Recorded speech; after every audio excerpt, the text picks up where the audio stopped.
I'm Irving, and I'm an Adamaniac. Last time, as you recall, the Penguin was trying to get rid of Batman, while ironically he was in the process of sending Bruce Wayne to a fiery doom in his steel tempering furnace.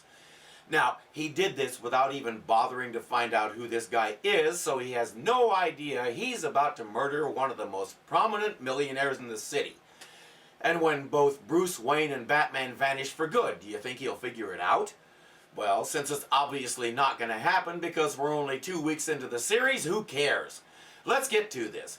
While Penguin is watching Bruce move closer and closer to the flames, Robin and Alfred are trying to figure out why there's no signal from the bug that Bruce should have planted by now. It might be due to sunspots, Master Robin. I believe they can inhibit even the most powerful radio waves. Does seem wrong, however. I do hope Mr. Bruce hasn't fallen into some hot spot. The heat wakes Bruce up. Who is that guy anyway? That's what I'd like to know. I've seen him someplace before. This isn't the most effective way to find out, hello? Maybe if you'd thought of that before you threw him in a fire? This is a super brain arch criminal. He completely obliterates people, including their IDs, and then wonders who they are. I think he's got something wired a little backward. Bruce, now fully awake, sees the situation and pulls a lighter out of his pocket. Has she flipped? That guy needs a cigarette lighter like a moose needs a hat rack. You fool, that's the kind I use myself. It's filled with a lifetime supply of butane gas, compressed inside. That little thing has a lifetime supply of butane? Where can I get one? If he managed to toss that into the furnace.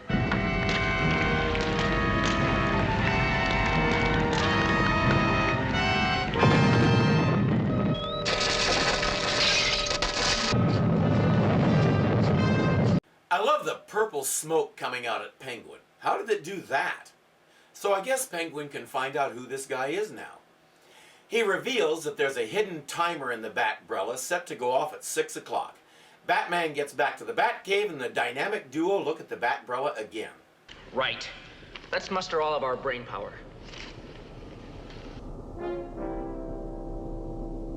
I will now muster my brain power. Now I will stroke it gently. Look, it appears to be growing. Okay, that was bad. Blame my wife, she gave me the idea. That did not sound like what I actually meant. What did the Penguin hide in the Batbrella? Gosh, Batman, this is sure a tough one. Jumping Jiminy, it's the boy wonder. It's my most dazzling stroke. A secret radio transmitter built into the handle of the Batbrella. They have all those gadgets that they analyzed it with, and they didn't think to x-ray the handle? And shouldn't the Batcave be shielded against unauthorized radio transmissions? Penguin did it, why can't Batman? When I saw this the first time, I knew something was wrong and Batman had just fallen on his detective face. But I didn't understand enough about electronics and such to know what it was. Still, if a prepubescent kid with no knowledge can tell this is nonsense, you know it's way over the top. Batman and Robin start trying to figure out if the colors mean something, like maybe a collection of gems. The jeweled meteorite on display at the museum. Wow! Studded with emeralds and diamonds and rubies. The Penguin's favorite birdseed. Could he get at it, though? Just a sec. We'll check the plans of the museum. What did I predict? Batman has picked our crime. Next, he'll tell us how to do it. You're a real genius. So Batman and Robin go to another screen and consult plans to the museum. Batman says he could get in here, or here, and here. The Penguin starts screaming, "Where? Or where? And where?" Bursts a blood vessel in his brain and collapses in a heap. The end. Of course not.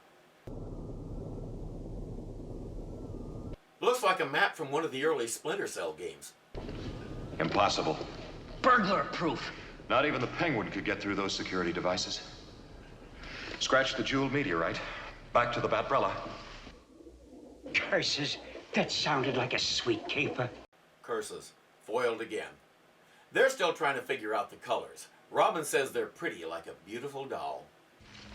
Beautiful dawn. Huh? Dawn Robbins, the beautiful movie star. She's on location here in Gotham City. Holy popcorn! Could he be planning to kidnap her? Dawn Robbins in a picture called The Mockingbird, produced by Ward Eagle, and she's staying in the penthouse at the Pelican Arms. Birds in every bush. A penguin ploy, if I've ever heard one. Someone worked far into the night to come up with that scene. It's a perfect setup. How, Batman? The penguin operates from this roof across the street. He shoots a line to Don's penthouse terrace, then slides down the line on one of his tricky umbrellas. Gosh, yes. He's got all that equipment ready-made in his criminal storeroom. Is anybody surprised that he actually has one? If so, go back to episode 1 and start again. You haven't been paying attention. Both parties head off toward the Pelican Arms, but Batman doesn't want to notify the police yet. He has a score to settle with Penguin. For what, I'm not sure. Making him look stupid? He did a pretty good job of that himself. Trying to burn him up? Penguin didn't know it was Batman under that silly hat. I'm not sure what the beef is, especially since Penguin hasn't committed any real crime yet. But off we go to the showdown. Penguin knows what Batman is expecting, so presumably he'll do something else. Charming, Miss Robbins, delightful. Just the thing for Fun Boy magazine. Now, if you could just curl up a trifle more, Oh, what a drag it is being a famous movie star and so rich. Why doesn't anything exciting ever happen to me? Oh, the pain of it all. Did you ever see a life as horrible and undesirable as mine? Woe is me. Okay, setup complete. Rubbing audience's noses in the knowledge that she's about to get her wish complete. Proceed, sir. Batman and Robin pull up right under her penthouse. They need to get up there, and of course, superheroes don't use elevators. Gosh, Batman is high. Pretty tough throw of the batarang, huh? Good point. Better use the bazooka. Penguin and his men arrive on the opposite roof and start setting up their gear. Ready with a bazooka. What was that? Sounded like a bazooka. They know what a bazooka sounds like. And that's totally overlooking the fact that that's a mortar, not a bazooka. Did any of these writers ever watch a John Wayne movie?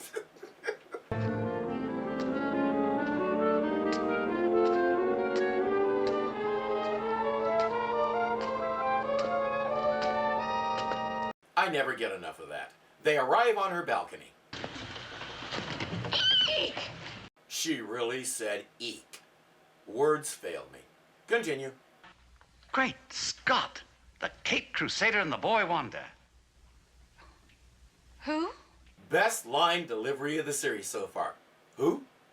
Being a stranger to Gotham City, of course you wouldn't know. Batman and Robin, ace crime fighters. Oh, gee whiz. Batman, you're kind of cute. Could you use some publicity? I'm sorry, Miss Robbins.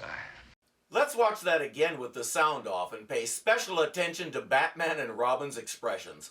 Oh, gosh, ma'am, shucks all Friday, 'tweren't nothing, but yeah, are pretty amazing. For crying out loud, rush back to the Batcave and take care of it. We're here to foil a daring crime. A plot to kidnap Dawn Robbins. What? Me? Her? One is on second base. I'm not asking you who's on second. Who's on first? I don't know. Third base. I know that. Penguin fires his own line to the terrace. Catapult. Shoot! Show me that again, slower.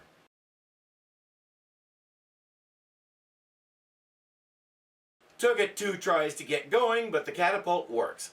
Penguin and his crew slide across on big umbrellas, of course. Time for a showdown.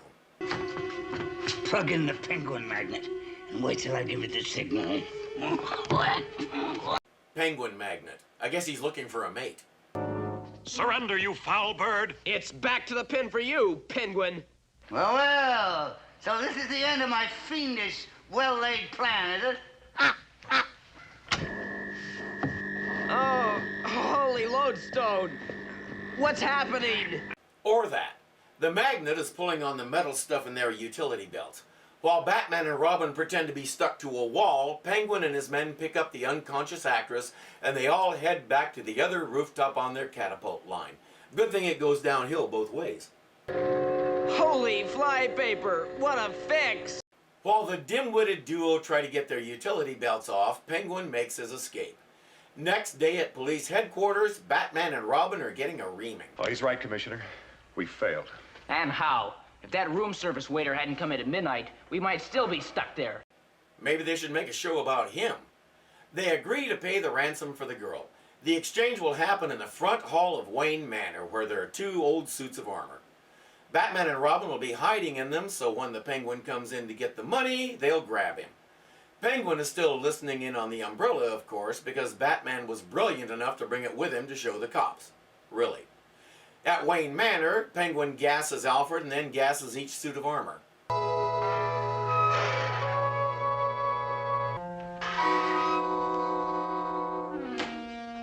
Why didn't they grab him when he attacked Alfred?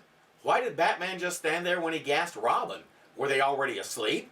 With the Dreamland duo out of commission, Penguin brings in the girl, takes the money, and leaves just ahead of Aunt Harriet. Who's that at the door, Alfred? If it's the cleaning man. Oh, Alfred! Back at his lair, Penguin is celebrating his success. We'll divide the loot, and we'll fly our separate ways. Wrong, Penguin. You'll all fly together. Up the river, you birds of a filthy feather. You betrayed yourself at the penthouse. You used the very same words I'd spoken in the Batcave. We found out about your secret radio transmitter. We acted out a charade to trap you. The guys in armor? Dummies. So I guess they were there. Cue the fight.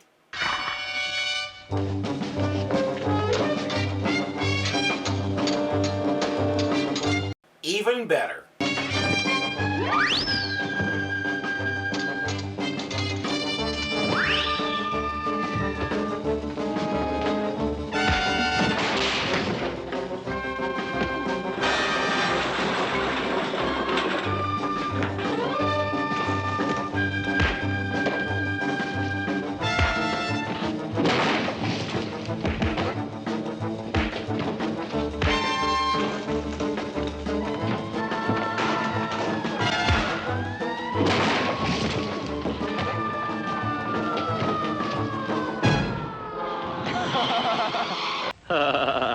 With all that wrapped up, Bruce Wayne throws a party. Oh, come on, Aunt Harriet. Just one more hors d'oeuvre, huh? After all that shrimp salad? No, indeed, Dick Grayson. I'm not going to say you had nightmares. It's bad enough that our peaceful home was involved in a wicked crime last week. My, oh my, if you had seen what I saw. Alfred is a marked man from this day forward. The origin of the bat costume, ladies and gentlemen, it's simple. As Batman realized when he set out on his crusade, nothing so strikes terror into the criminal mind as the shape and shadow of a huge bat. I don't know. The barrel of a huge gun in their face might run a close second. And so far, not one of these bad guys has been the least bit intimidated by the bat shape. I think Gordon's blowing smoke. Ah, Miss Robbins. Mr. J, I'm so delighted you could come. Our host, Miss Robbins. Mr. Bruce Wayne, head of the famous philanthropic Wayne Foundation. You don't say. Ooh, millionaire Bruce Wayne denied. Why? She only glimpsed him for a moment, and she's hopelessly in love with him. Her unknown savior, Batman. How many guys get to be jealous of themselves? This episode pair established a few things. For one, Alfred is more than window dressing. He's part of the team. For another, we can get some major talent to take part in this little farce. We learn that Bruce Wayne isn't the womanizer he's usually made out to be. In fact, he almost seems timid around women. We've also confirmed that Batman is in fact a member of the police department. That's very different. We've also established that pretty much everybody in Gotham City knows what a Batzooka sounds like. That's important. Seriously. I'm Irving and I'm an Adamaniac.